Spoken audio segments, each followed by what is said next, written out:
Hello दोस्तों, स्वागत है आप सभी का फिर से एक बार अपना बेस्टर में। दोस्तों, आज के वीडियो में हम लोग बात करने वाले मापन और मापक, साथ ही कुछ सदिश राशियाँ और अदिश राशियाँ को भी हम लोग यानी कि राशियाँ से संबंधित भी क्वेश्चन को कवर कर लेंगे इस वीडियो के अंदर। यह हमारा फिजिक्स का चैप्टर 3 है और हम लोग 2 क्लास और कर चुके हैं। जो भी क्लास नहीं देखे हैं वीडियो अपलोड है, जाकर देख सकते हैं। यहाँ पर जो भी क्वेश्चन डाला जा रहा है, यहाँ पे यूथ कंपटीशन जो भी दिया गया है क्वेश्चन, प्रीवियस ईयर का सिर्फ क्वेश्चन है, जो कि आपको लगभग 10,000 के आसपास क्वेश्चन दिए गए हैं। काफ़ी इंपॉर्टेंट क्वेश्चन है। किसी भी एग्जाम की तैयारी करें तो साइंस का जो भी क्वेश्चन रहता है सेम ही रहता है, बट यहाँ पे ये क्लू मिल जाता है कि ये सारी क्वेश्चन अधिकतर मात्रा में पूछा गया है, जो कि हम पढ़ेंगे तो एक कम समय में ज़्यादा बेस्ट तैयारी करने के लिए यहाँ पे स्कोरिंग दिया गया है क्वेश्चन की ओर। आइए क्लास को कवर करते हैं। सबसे पहले मैं बता दूं, क्लास को कवर करने से पहले वीडियो को लाइक कर दीजिएगा और साथ ही अपने दोस्तों तक शेयर नहीं किए तो प्लीज़ शेयर जरूर कर दीजिएगा। साथ ही मैं बताता चलूँ कि चैनल पर नए चैनल को सब्सक्राइब, बेल आइकन को प्रेस कर लीजिएगा। आइए क्लास को कवर करते हैं। मेरा आज का पहला प्रश्न आप सभी के बोर्ड पर लग चुका है। क्वेश्चन को ध्यान दीजिए। क्वेश्चन कह रहा है हमारा कि एक एटमॉस्फेयर बराबर कितना होता है। ध्यान रखिएगा। तो ऐसे आपको हिंदी में पूछा जा सकता है कि एक वायुमंडलीय दाब बराबर कितना होता है, जिसको इंग्लिश में एटमॉस्फेयर प्रेशर कहते हैं। तो ये भी चीज़ आपसे पूछा जा सकता है, तो आप याद रखिएगा 1.01 × 10 के पावर 5 भी है। यहाँ पे 1 क्यों हो गया। अब ध्यान रखिएगा, इसके साथ ही कई क्वेश्चंस और बन सकते हैं। यहाँ पे 5 बोलेगा तो यहाँ पे 5 से सब में मल्टीप्लाई कर दीजिएगा, आपका आंसर बनता जाएगा। 10 बचेगा तो 10 है, 20 बचेगा तो 10 भी, इस तरह से आपको बढ़ता चला जाएगा। आप देखेंगे कि सारे क्लास जितने भी क्वेश्चन हम करा रहे हैं, सारे कहीं ना कहीं एग्जामों में पूछा हुआ क्वेश्चन है। अगला प्रश्न देखते हैं। यहाँ पे अगला प्रश्न क्या पूछा गया है, ध्यान रखिए। क्वेश्चन कह रहा है हमारा कि एक हॉर्स पावर बराबर कितना होता है। देखिए, देखने में लगता है कितना छोटा क्वेश्चन, अरे यार ये भी क्वेश्चन पूछेगा। तो देखिए यहाँ पे RLP ALP एंड टेक्नीशियन 2018 के शिफ्ट नंबर 2 में क्वेश्चन पूछा हुआ है। तो आपका आंसर क्या हो जाता है, 746 वाट। 746 वाट बराबर होता है, जो कि मशीनों की शक्ति अश्व शक्ति के व्यक्त करता है। नेक्स्ट क्वेश्चन रहेगा, जो भी इंपॉर्टेंट फैक्ट है मैं बताता चलूँगा। 746 वाट को क्या कहते हैं। देखिए कितने तरीके से क्वेश्चन पूछे जा सकते हैं। क्वेश्चन सेम है लेकिन कितने तरीके से पूछे जाते हैं, ये आपके लिए समक्ष लाया जा रहा है। तो 746 वाट्स कितना होते हैं, किसके बराबर होते हैं, ये चीज़ आपसे अभी ऊपर हम लोगों ने पढ़ते हैं, अश्व शक्ति बराबर। नेक्स्ट प्रश्न रहेगा हमारा कि एक डायोप्टर के बराबर होता है। तो एक डायोप्टर किसके बराबर होता है, तो आपका ये 1 मीटर पर सेकंड के बराबर हो जाता है। अगला प्रश्न यहाँ पे पूछा जा सकता है कि 1 मीटर बराबर हो कितना होता है। तो हम लोगों ने अभी ऊपर पढ़ा, अभी जस्ट ऊपर हम लोगों ने पढ़ा, तो इस क्वेश्चन का आंसर क्या हो जाता है, 10 के पावर 6 माइक्रोन के बराबर हो जाता है। हेप्टा, डेका, मेगा, जीगा, ये भी चीज़ आपको याद रखना है। लीजिए कुछ इंपॉर्टेंट फैक्ट याद रखिए कि 1 मीटर बराबर 10 के पावर 6 माइक्रोन होता है। 1 मीटर बराबर 10 के पावर 3 मिलीमीटर होता है। 1 मीटर बराबर 3.2 फीट हो जाते हैं। 1 मीटर बराबर 10 के पावर -3 किलोमीटर होते हैं। और 1 मीटर बराबर 10 के पावर 9 नैनोमीटर हो जाते हैं। और 1 मीटर बराबर 10 के 12 पिकोमीटर होते हैं। और 1 मीटर बराबर ही क्या होता है, 10 के पावर 15 फेम्टोमीटर जिसको कहते हैं। तो ये चीज़ें आपको याद रखना है, मोस्ट भी इंपॉर्टेंट क्वेश्चन है। एक क्वेश्चन यहाँ से पूछा जा सकता है। अगला प्रश्न है कि परमाणु त्रिज्या किसकी मापी जाती है। तो 78 नंबर क्वेश्चन को ध्यान रखिएगा। परमाणु त्रिज्या की बात की तो 1 नैनोमीटर संबंधित आपका क्वेश्चन का आंसर करेक्ट हो जाता है। अगला प्रश्न फिर से पूछेगा कि प्रदीप्ति की माप निम्न में से किसका उपयोग करके की जाती है। तो 79 नंबर प्रश्न का आंसर क्या हो जाता है, लक्स मीटर हमारा सही हो जाता है। अगला प्रश्न फिर से आपके समक्ष यहाँ पर रख देखिए, कितना बार क्वेश्चन लगातार पूछने वाला क्वेश्चन है। 1 किलोवाट घंटा बराबर कितना होता है। काफ़ी शानदार प्रश्न है। 1 किलोवाट घंटा बराबर कितना होता है, तो आपको ये 3.6 × 10 के पावर 6 जूल हो जाता है। अब यहाँ पे 1 किलोवाट पूछा गया, तो ये आप मेंशन याद रखिए। कुछ मेंशन आपको याद रखना है क्या क्या। तो यहाँ पे कुछ इंपॉर्टेंट फैक्ट है, जैसे कि यहाँ पे 1000 वाट हो जाता है 60 मिनट के बराबर, ठीक है। 1 किलोवाट गुने 1 घंटा हो जाता है, जिसको तोड़ा गया है 1000 जूल सेकेंड गुने 60 गुने 10 60 सेकेंड। और 1000 गुने 36,000 के पावर 3.10 के पावर 6, यानी कि जितने जीरो होते हैं उतने 6 बैठा दिए जाते हैं, यानी कि जितने नंबर बैठा दिए जाते हैं। आपको याद क्या रखना है, आपको याद ये रखना है कि 1 किलोवाट में कितना होता है। तो 1 किलोवाट में आपको 1000 वाट गुने 60 मिनट होता है, यानी कि 1 घंटा में 60 मिनट होता है, सभी को पता है। और 60 मिनट का 60 सेकेंड का 1 मिनट होता है, और 60 मिनट का 1 घंटा। उसी तरह से 1 किलोवाट का कितना होता है, 1000 ग्राम होता है, 1000 वाट हो जाता है 1 किलोवाट का। तो इसको क्या हो जाता है, अब जब भी पूछेगा कि 5 किलोवाट घंटा बराबर कितना होता है, तो आपको 5 से सब में मल्टीप्लाई करते चले जाइएगा, तो यहाँ पे 5 से 15 हो जाएगा। इस तरह से बनते जाता है। 1 किलोवाट घंटा ऊर्जा के बराबर होता है। तो अभी हम लोगों ने ऊपर ही पढ़ा था, बहुत ही शानदार क्वेश्चन है। तो आप करिएगा 36,000 जूल, 3,60,000 जूल हो जाता है, 3,60,000। अभी हम लोगों ने इसको ऊपर व्याख्या किया है। अगला है 1 किलोवाट बराबर अब यहाँ पे घंटा का सूत्र नहीं दिया गया है, 1 किलोवाट बराबर बताना है। तो आप कहिएगा 1000 जूल सेकेंड इनवर्स हो जाएगा। ठीक है, नीचे से ऊपर से नीचे आता है तो माइनस में चढ़ जाता है। 1 किलोवाट शक्ति के बराबर होता है, यानी कि शक्ति के बराबर बनता है। 83 नंबर क्वेश्चन का आंसर क्या हो जाता है? 1000 वाट हो जाता है। यही चीज़ें में आपको 5 से गुना करना है, 10 से, जितना पूछेगा, जितना वाट पूछेगा उतना से गुना करते चल जाना है, बन जाएगा। अगला क्वेश्चन 5.5 किलोवाट बराबर कितना होता है? तो यहाँ पे देखिए, यहाँ पे सबसे पहले 1 किलोवाट बना 3.6 गुने हो जाता है। अब यहाँ 5.5 से गुना करना है, तो हमने क्या बताया? गुना करना है, तो यहाँ पे गुना किया गया है, तो बस इसको इसमें गुना कर दिया। 19.8 10 के पावर 6 यहाँ पे, तो सही हो जाएगा। तो 10 के पावर 6 याद रखिएगा, सिर्फ इसको आगे आगे वाले की गुना करते चले जाइएगा। तो इस क्वेश्चन का आंसर क्या हो जाता है? इस क्वेश्चन का आंसर यहाँ पे डी नंबर ऑप्शन सही हो जाता है। अगला देखिए, यहाँ पे ये 5.6 से इसी तरह से बनाना है। तो जैसे कि 5.6 से बनाइएगा, नीचे देखिए यहाँ पे 5.6 से बनाएंगे तो 20.16 गुने 10 के पावर 6 जूल हो जाता है। तो पहले वाले की गुना करते चलना है, आपका आंसर सही होता चला जाएगा।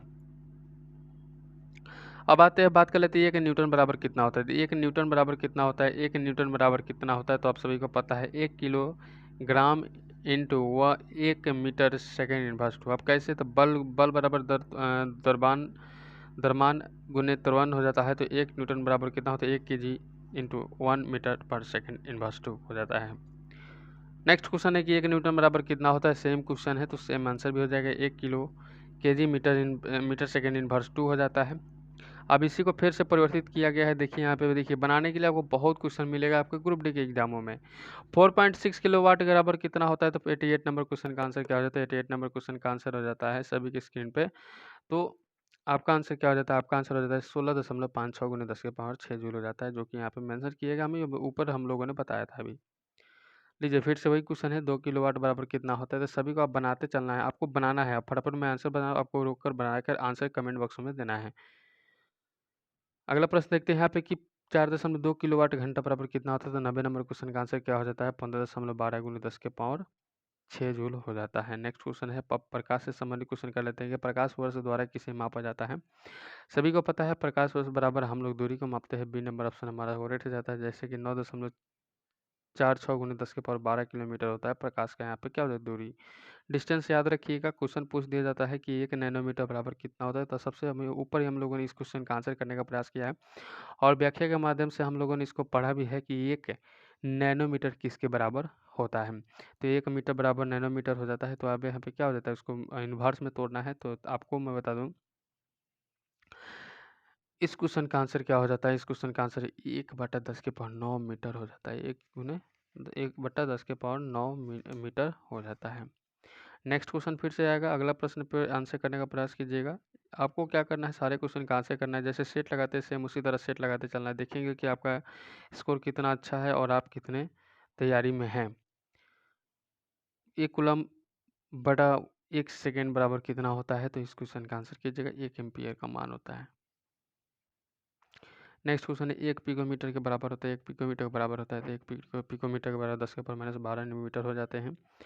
वही अगला प्रश्न आपसे पूछा जा सकता है कि 1 जूल बराबर कितना होता है? तो 95 नंबर क्वेश्चन का आंसर कीजिएगा। 1 न्यूटन इंटू 1 मीटर हो जाता है इस क्वेश्चन का आंसर। नेक्स्ट क्वेश्चन रहेगा हमारा, एक विशेष घर में 5 दिनों में 100 इकाइयों की खपत है। यदि ऊर्जा को जूल्स में परिवर्तित किया जाए तो कितना होगा? यानी कि 5 दिनों का खर्च कितना है? 1000 यूनिट है, जो कि बिजली का है, और इसका जूल का जो यहाँ पे ऊर्जा का जो जूल में परिवर्तित करना है उसका मान कितना होता है?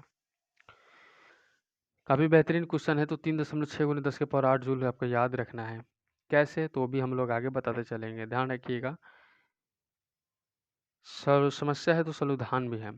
हाइग्रोमीटर से किससे मापते हैं? हाइग्रोमीटर, हाइड्रोमीटर सारे अलग अलग होते हैं। मैंने आपको अलग अलग जगहों पे अलग अलग क्वेश्चन का आंसर करने का प्रयास किया है। तो इस क्वेश्चन का आंसर क्या है? आर्द्रता को मापने के लिए आपको क्या चीज़ का इस्तेमाल किया जाता है? आर्द्रता को मापने के लिए हाइग्रोमीटर का इस्तेमाल किया जाता है। देखिए, वायुमंडल की आर्द्रता को मापने के लिए हाइग्रोमीटर जो हम ऊपर पढ़े हैं। वास्तु का ताप मापने के लिए थर्मामीटर, यानी कि शरीर का जो ताप मापा जाता है, बुखार उखार। द्रवों का घनत्व हाइड्रोमीटर, और उष्मीय विकिरण बोलोमीटर। ठीक है। अगला देखते हैं यहाँ पे कि कौन सा यंत्र समुद्र के स्तर से ऊपर की वस्तुओं को देखने के लिए पनडुब्बी में प्रयोग किया जाता है। तो 98 नंबर क्वेश्चन का आंसर क्या हो जाएगा? पनडुब्बी का प्रयोग यहाँ पे पेरिस्कोप का इस्तेमाल किया जाता है। लीजिए अगला क्वेश्चन फिर से आ गया आपको बोर्ड पे। क्वेश्चन कह रहा है हमारा कि वायुमंडलीय दाब को मापने के लिए किस उपकरण का प्रयोग किया जाता है? किसको मापा जा रहा है? वायुमंडलीय दाब को मापा जाता है। तो 99 नंबर क्वेश्चन का आंसर क्या हो जाता है? हम लोग आंसर करेंगे बैरोमीटर। वायुमंडलीय दाब कहेगा या वायुमंडलीय यानी कि बैरोमीटर से वायुमंडलीय दाब या वायु दाब भी कह सकता है आपको, ठीक है। पूछे कभी कोई इसका आविष्कारक, तो इसका आविष्कारक का नाम क्या है? यहाँ पे देख लीजिए, आविष्कारक का नाम है इवान गेलिस्टा टोरिसेली, ठीक है। लीजिए अगला क्वेश्चन है कि निम्नलिखित में से किस उपकरण का उपयोग वायुमंडलीय दाब को मापने के लिए? तो वायुमंडलीय दाब को मापने के लिए किसका इस्तेमाल करते हैं? तो आपको बैरोमीटर का इस्तेमाल करते हैं। क्वेश्चन सेम रहता है, थोड़ा सा इसको लेवल चेंज किया जाता है, इधर उधर पूछने का तरीका चेंज किया जाता है। वही चीज़ मैं आपको समझाने का प्रयास कर रहा हूँ। सूर्य को देखने के लिए किस यंत्र का प्रयोग किया जाता है? सूर्य को अगर नंगी आँख से देखा जाए तो नहीं देख सकते हैं, इसलिए हेलियोस्कोप का इस्तेमाल किया जाता है। अगला देखते हैं यहाँ पे अगला प्रश्न क्या पूछा गया। अगला प्रश्न विभवांतर को मापने के लिए किसका उपकरण का उपयोग किया जाता है? तो 102 नंबर क्वेश्चन का आंसर क्या हो जाएगा? वोल्ट मीटर हमारा सही जाता है। वोल्ट मीटर किसके लिए मापा जाता है? तो विभवांतर को। नेक्स्ट यहाँ पे विभवांतर को मापने के लिए किसका उपकरण का उपयोग किया जाता है? तो हम लोगों ने ऊपर ही पढ़ा है, अभी अभी जस्ट हम लोगों ने ऊपर पढ़ा कि 103 नंबर 2 नंबर क्वेश्चन में आया था। तो आपका आंसर हो जाएगा वोल्ट मीटर। किसको मापते हैं हम? विभवांतर को। नेक्स्ट क्वेश्चन कह रहा है सर्किट में बिजली के प्रवाह का पता लगाने हेतु निम्नलिखित में से किस उपकरण का प्रयोग किया जाता है? तो 104 नंबर क्वेश्चन का आंसर क्या हो जाता है? आंसर हो जाता है गैल्वेनोमीटर। अगला देखते हैं क्वेश्चन, अगला आपके बोर्ड पर लग चुका है कि एक सॉफ्ट की आवर्तन गति को निर्धारित करने के लिए किसका इस्तेमाल किया जाता है? तो 105 नंबर क्वेश्चन का आंसर क्या हो जाता है? टेकोमीटर हो जाएगा। क्या हो जाएगा? टोकोमीटर हो जाएगा। अगला देखते हैं, इसके साथ ही आपको कुछ और मीटर भी समय याद रखिए कि जैसे कि स्पीडोमीटर मोटर की गाड़ियों को मापने के लिए किया जाता है, उसकी गति को। एनीमोमीटर पवन के वेग को मापने के लिए किया जाता है, और साथ ही क्रोनोमीटर जलयान में सही समय का पता लगाने के लिए किया जाता है। अगला क्वेश्चन कहा जा रहा है यहाँ पे विभव मापी मूल्यतः एक प्रकार का क्या है? विभव मापी। तो 106 नंबर क्वेश्चन का आंसर क्या हो जाएगा? 106 नंबर क्वेश्चन का आंसर आपके बोर्ड पर हो जाता है मापन उपकरण। क्या हो जाता है? मापन उपकरण हमारा सही हो जाता है। अगला क्वेश्चन देखते हैं यहाँ पे कि इनमें से किस उपकरण से विद्युत धारा मापा जाता है? तो किस उपकरण से विद्युत धारा मापा जाता है? विद्युत धारा मापने का यहाँ पे यंत्र बताना है। सभी के बोर्ड पे क्वेश्चन लग चुका है, तो आप ये मीटर कर दीजिएगा। लीजिए अब यहाँ पे मीटर,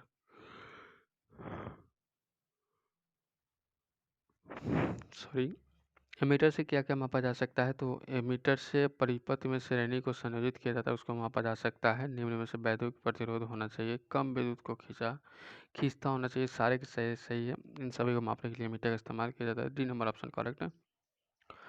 हो जाते हैं। अगला प्रश्न फिर से आपसे बोर्ड पर कहा जा रहा है कि किसको मापने के लिए स्टैलागोमीटर का उपयोग किया जाता है? तो 109 नंबर क्वेश्चन का आंसर क्या हो जाता है? 109 नंबर क्वेश्चन का आंसर हो जाता है पृष्ठ तनाव। नेक्स्ट क्वेश्चन, अगला प्रश्न आपको बोर्ड पर लग चुका है। क्वेश्चन कर रहा है ओडोमीटर एक ऐसा उपकरण है जिसका उपयोग गाड़ियों में किसको मापने के लिए किया जाता है? तो 110 नंबर क्वेश्चन का आंसर क्या हो जाता है? 110 नंबर क्वेश्चन का दूरी का हमारा सही हो जाते हैं। वही अगला प्रश्न हमारा रहेगा, आप सभी के बोर्ड पे क्वेश्चन को ध्यान दीजिए कि निम्नलिखित में से कौन सा प्रवाही मापन उपकरण या एक क्षेत्र मीटर में आता है? तो 111 नंबर क्वेश्चन का आंसर मीटर से संबंधित पिटोट ट्यूब याद रखें। पिटोट ट्यूब नली द्वारा खुली चैनल के द्रव के प्रवाह की गति को मापने के लिए इस्तेमाल इसका किया जाता है। सारा चीज़ यहाँ पे लिखा गया है। अगला प्रश्न है कि टेकोमीटर का मापन करता है। टेकोमीटर का मापन किसके द्वारा किया जाता है? टेकोमीटर का मापन किसके द्वारा किया जाता है? तो आपको ये गतिचालक चक्र हमारा सही हो जाता है इस क्वेश्चन का आंसर। अगला देखते हैं यहाँ पे अगला प्रश्न आपके बोर्ड पे टेकोमीटर का प्रयोग का पता है। अभी सभी हम लोग क्वेश्चन ऊपर ही पढ़ा था टेकोमीटर से संबंधित। तो आपका आंसर क्या हो जाता है? चक्कर की प्रति मिनट टॉर्क कहलाती है। चक्कर का प्रति मिनट टॉर्क कहलाती है, जिसको टेकोमीटर के द्वारा मापा जाता है। आइए अगले प्रश्न की ओर चलते हैं। अगला प्रश्न है कि मल्टीमीटर में होता है। मल्टीमीटर में क्या होता है? तो मल्टीमीटर में होता है, जो उसका आंसर है वोल्ट मीटर, करंट मीटर और ओम मीटर। ओम मीटर हमारा सही हो जाता है। अब यहाँ पे ध्यान रखिए, कुछ इंपॉर्टेंट फैक्ट है कि धारा को मापने के लिए वोल्टता का इस्तेमाल किया जाता है, प्रतिरोध को निरंतरता से, और आजकल डिजिटल मल्टीमीटर का भी प्रयोग हो रहा है। लीजिए अगला प्रश्न आपको बोर्ड पर लग चुका है कि रिएक्टर मापने के बारे में निम्नलिखित में से कौन सा क्या गलत है। तो 115 नंबर क्वेश्चन का आंसर याद रखिएगा। काफ़ी सुंदर क्वेश्चन है। तो रिएक्टर पैमाने पर 8 से 9 तक की तीव्रता को अर्थ है हल्का भूकंप मापा जा सकता है। अगला यहाँ पे है कि तरल पदार्थ के घनत्व को मापने के लिए किसका प्रयोग है। तरल पदार्थ के घनत्व को मापने के लिए तो 116 नंबर क्वेश्चन का आंसर क्या हो जाता है। 116 नंबर क्वेश्चन का यहाँ पे हाइड्रोमीटर हो जाता है। आर्द्रता कहेगा तो हाइग्रोमीटर कहिएगा, लेकिन पदार्थ के मापने के लिए यहाँ पे तरल पदार्थ के घनत्व मापने के लिए कहेगा तो हाइड्रो कर दीजिएगा। काफ़ी सुंदर क्वेश्चन यहाँ पे फंस जाते हैं। अगला क्वेश्चन है कि पानी के अंदर की वस्तुओं का पता लगाने के लिए किस यंत्र का उपयोग किया जाता है। 117 नंबर क्वेश्चन का आंसर क्या हो जाएगा। आंसर याद रखिएगा, सोनार का इस्तेमाल करते हैं पानी के अंदर का कुछ पता लगाने के लिए, जैसे कि गहराई वगैरह पता लगाने के लिए। ठीक है, अगला क्वेश्चन यहाँ पे रहता है आपको कि जहाज़ों में क्या मापने के लिए इक्वलेशन का उपयोग किया जाता है। किसको उपयोग किया जाता है, इक्वलेशन का। तो 118 नंबर क्वेश्चन का आंसर क्या है। 118 नंबर क्वेश्चन का आंसर है पानी की गहराई याद रख लेना है। नेक्स्ट क्वेश्चन रहेगा आप सभी के बोर्ड पे कि दूध के घनत्व को निर्धारित करने के लिए कौन सा उपकरण उपयोगिता होती है। तो 119 नंबर क्वेश्चन का आंसर लैक्टोमीटर हमारा सही हो जाते हैं। अगला प्रश्न देखिए, यहाँ पे अगला प्रश्न कहा जा रहा है कि हाइड्रोमीटर द्रव का अपेक्षित घनत्व, लैक्टोमीटर दूध की शुद्धता या घनत्व, या बैरोमीटर वायुमंडलीय दाब, या थर्मोमीटर तापमान को मापने के लिए इस्तेमाल किया जाता है। अगला प्रश्न आपके बोर्ड पर लग चुका है कि ऑटोमोबाइल में यात्रा की दूरी को मापने के लिए निम्नलिखित में किसका उपयोग किया जाता है। तो ऑटोमोबाइल की यात्रा को मापने के लिए तो सभी को पता है कि हम लोग करेंगे ऑडोमीटर, यानी कि यात्रा को मापने के लिए किया जाता है। अब यहाँ पे इसके इंपॉर्टेंट फैक्ट भी देख लीजिए, जैसे कि यहाँ पे कहा जाता है ऑडोमीटर कहेगा तो वाहन के द्वारा चली गई दूरी को मापना है। टेकोमीटर को वायुयान की गति को मापने के लिए, और स्पीडोमीटर वाहन की गति को मापने के लिए किया जाता है। चक्कर मत खाइएगा इस क्वेश्चन में। तो मोटर गाड़ी का ओडोमीटर के क्या मापता है। मोटर गाड़ी में ओडोमीटर क्या मापता है, इस प्रकार से भी क्वेश्चन आपसे पूछा जा सकता है। क्वेश्चन सेम है लेकिन पूछने का तरीका अलग कहा गया है। तो इस क्वेश्चन का आंसर क्या हो जाता है। आंसर के दूरी को मापने के लिए किया जाता है। अब यहाँ पे किसके दूरी के, तो गाड़ियों की दूरी को मापने के लिए किया जाता है। अगला है यहाँ पे कि वो उपकरण जिसका उपयोग मोटर गाड़ियों के में दूरी मापने के लिए किया जाता है। तो सभी को पता है कि दूरी मापने के लिए किस चीज़ का इस्तेमाल करते हैं। तो आप कहिएगा ओडोमीटर का इस्तेमाल करते हैं। जैसे कहेगा स्पीड मापने के लिए स्पीडोमीटर का इस्तेमाल किया जाता है। अगला है किसी वोल्टमीटर का उपयोग किसको मापने के लिए किया जाता है। 123 नंबर क्वेश्चन का आंसर क्या हो जाता है। आंसर कीजिएगा विभवांतर याद रखिएगा, वोल्टमीटर वोल्टमीटर याद रख लेना है। अगला क्वेश्चन कर रहा है कि किसी परिपथ में विद्युत धारा के प्रवाह की दिशा को दर्शाने के लिए किस उपकरण का उपयोग किया जाता है। किसी परिपथ में विद्युत धारा के प्रवाह की दिशा को दर्शाने के लिए किस उपकरण का प्रयोग किया जाता है। 124 नंबर क्वेश्चन का आंसर क्या हो जाता है। आंसर हमारा निकल के आ जाता है गैल्वेनोमीटर हमारा सही हो जाता है। नेक्स्ट क्वेश्चन फिर से आपके समक्ष पूछेगा, जैसे कि यहाँ पे गैल्वेनोमीटर किसको मापने के लिए, परिपथ में विद्युत धारा के प्रवाह की दिशा को दर्शाने के लिए इसका इस्तेमाल किया जाता है। साथ ही अमीटर याद रखिए, किसी भी परिपथ में प्रवाहित धारा का मान ज्ञात करने के लिए किया जाता है। रियास्टेट क्या होता है, प्रतिरोध को कम करने या बढ़ाने के लिए किया जाता है। साथ ही इसके साथ ही एक और चीज़ पूछता है वोल्टमीटर, तो किसी परिपथ के किन्हीं दो की बिंदुओं के बीच विभवांतर मापने के लिए किया जाता है। अगला क्वेश्चन कहा जा रहा है कि गैल्वेनोमीटर का उपयोग किया जाता है। गैल्वेनोमीटर का उपयोग 125 नंबर क्वेश्चन का आंसर क्या हो जाता है। गैल्वेनोमीटर तो धारा की दिशा का पता लगाने के लिए किया जाता है। साथ ही इसके साथ ही क्वेश्चन एक और पूछेगा कि वाहन की गति जानने में मदद करता है। तो 126 नंबर क्वेश्चन का आंसर क्या हो जाएगा। स्पीडोमीटर हमारा सही हो जाता है। स्पीड मापने के लिए स्पीडोमीटर याद रखिएगा, काफ़ी शारीरिक है। इकोलोकेशन क्या हो जाता है। इकोलोकेशन क्या हो जाता है। तो 127 नंबर क्वेश्चन का आंसर याद रखने का प्रयास कीजिए। क्वेश्चन कह रहा है सोनार। अगला प्रश्न यहाँ पे है कि किस उस शब्द का पता लगाइए जो कि तीसरे शब्द से उसी तरह संबंध है जो कि दूसरे शब्द से पहले का।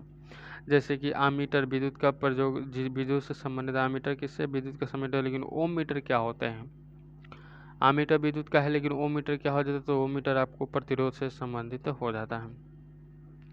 अगला देखते हैं क्वेश्चन क्या कहा जा रहा है कि हवा की गति को मापने के लिए निम्नलिखित में से किस उपकरण का प्रयोग किया जाता है। तो हवा की गति को मापा जा रहा है, तो हवा की गति को मापने के लिए एनीमोमीटर का प्रयोग किया जाता है।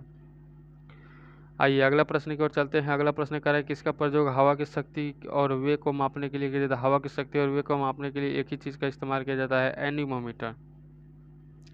अगला प्रश्न कहा जा रहा है एक बार फिर से कि एनीमोमीटर उपकरण का प्रयोग किसके मापने के लिए किया जाता है। एनीमोमीटर उपकरण का प्रयोग किसके मापने के लिए किया जाता है। 131 नंबर क्वेश्चन का आंसर वायु की गति हमारा सही हो जाता है। वायु की गति याद रखिएगा।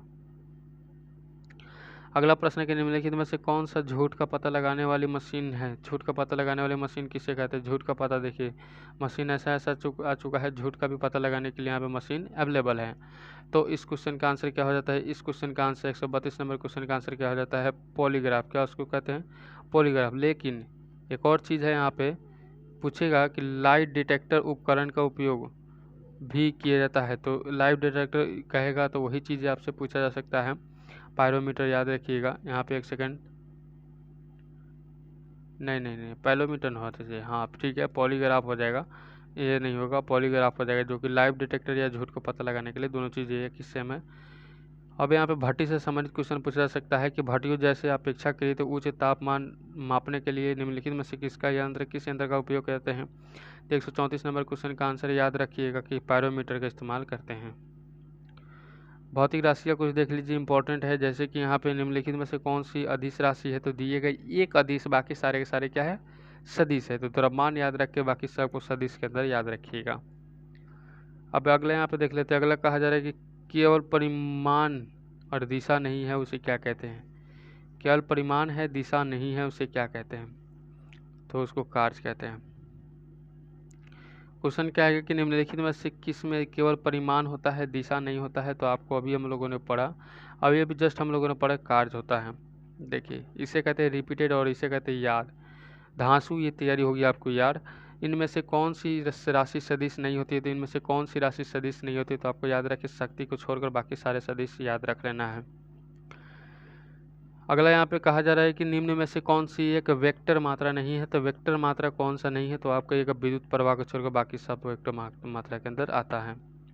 लीजिए क्वेश्चन आ गया है फिर से कि 1 वोल्ट राशि में परिमाण और दिशा दोनों होते हैं, परंतु जबकि अदिश राशि के केवल परिमाण होता है और दिशा नहीं, तो निम्नलिखित में से अदिश राशि कौन सी है।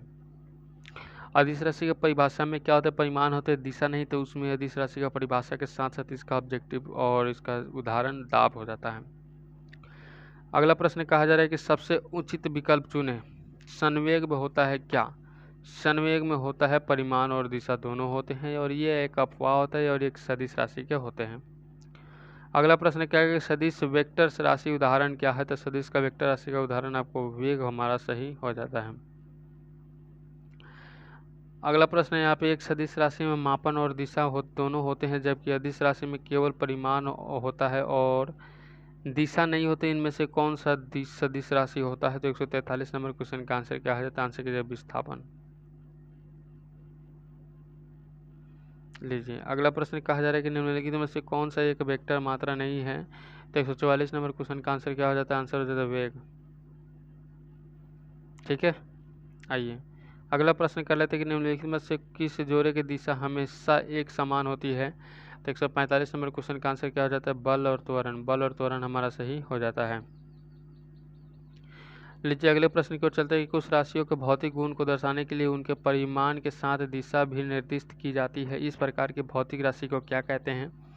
तो 146 नंबर क्वेश्चन का आंसर क्या हो जाता है, 146 नंबर क्वेश्चन का आंसर हो जाता है सदिश राशि।